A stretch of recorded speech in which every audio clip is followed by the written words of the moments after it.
So I'm actually here as a supporter of success and as a paediatric neuro-oncologist. But I have recently agreed to take on this task which Guy alluded to, which is the Department of Health and Social Care, which will soon, well, over the next 2 years, will subsume NHS England, asked me to co-chair with Dame Caroline Dinage a task force for children and young people's cancer. Now, that is everything. So that's not just brain tumours, that's leukemia, everything. And this arose actually from pressure from families who contacted their local MP, Caroline. She spoke about this in Parliament. And ultimately, that led to several meetings with multiple people last year, actually before the election. And there was a promise and a launch about this task force. Unfortunately, it got paused because there was an election, there was a change in government, and they had to take stock. But actually, the same people continued the pressure, and West Streeting and others decided that it was important to relaunch the task force. So it shows you the power that you can do. So the remit was originally a bit limited, but we have broadened it. So when we first spoke last year in sprints, we talked about genomic medicine, we talked about earlier diagnosis, we talked about research and innovation. But actually, when given the remit and the fact that actually at the same day the task force was announced, there was also the announcement of a national cancer plan.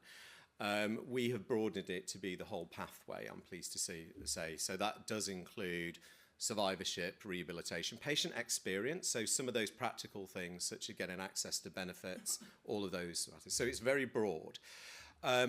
However, we were told the same thing, which is there is no money at the moment. So really, the way that we're viewing the task force is one of our major outputs and hopefully legacy will be the National Cancer Plan, which is a long-term commitment. This is going to be something that goes on for 10 years, etc. Now, we will input into that, but actually there is an opportunity for everybody, including you as individuals and Success, to input now.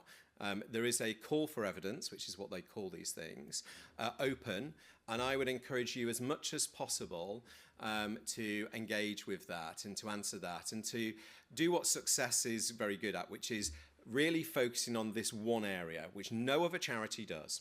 Success is the only one that focuses on this specific area. You're becoming experts in this area, so actually you can provide with the need and the evidence. And that's important that that's heard because, you know, there is a numbers game to this that everybody and every healthcare condition is going to be shouting, so that needs to be on. What we hope the task force is going to do, though, is that we hope to receive examples of where there are practical things that the healthcare system and hopefully the social care system can do now. But what that needs is examples. So the sort of things we heard about earlier today, examples such as Braille, examples such as the work that Daniel's done, but I'm sure multiple examples in the parallel sessions where things have been done at a local level or a regional level that have actually made a difference. If those can actually be collated, if those can be packaged up and actually given to the task force, to the call for evidence, I think you'll find that a little bit like the meeting that was held with NHS England, if you can actually show that there is certain problems, but actually the community with the patient, the parent, the family voice, working with frontline clinicians have got a solution, there'll be a far better chance of that being enacted. I think we probably need different models. I'm not sure that the same model works everywhere, but actually the components of it does because the unmet need is the same irrespective of where you live, irrespective of your families. We've heard about that, you know about that. How you actually address that in a given location may have to change subtly. But I think that that's what I would challenge Success, and Helen knows this, and the team, over the next year, is to take these opportunities of access to NHS England, what will become the Department of Health and Social Care, the task force, the call for evidence for the National Cancer Plan. Yes, continue to raise the unmet need. Yes, describe the ideal that everybody wants to work towards, but to practically and pragmatically give some solutions that it is relatively easy for people to say yes to.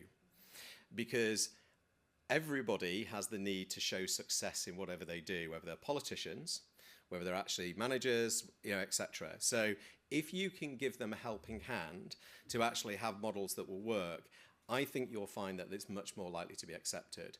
When you have to remember that there are a lot of voices out there that are currently asking for every part of money, whether that's in health, social care, the defence budget, everything. So you need to actually provide people with things that are, yes, this is well articulated, this is well evidenced, etc. And from what I've heard today and what I know the work that's going on, I think you can do that.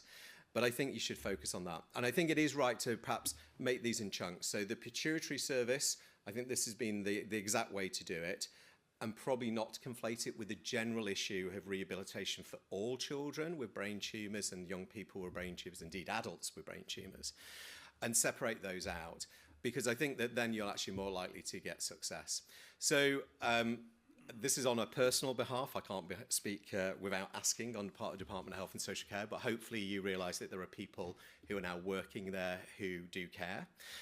And we want to reach out to the community for those people, hear what you can do and what people want, and actually provide solutions that we hope that the politicians and the people in power can say yes to. So I look forward to hearing from you all. Thank you.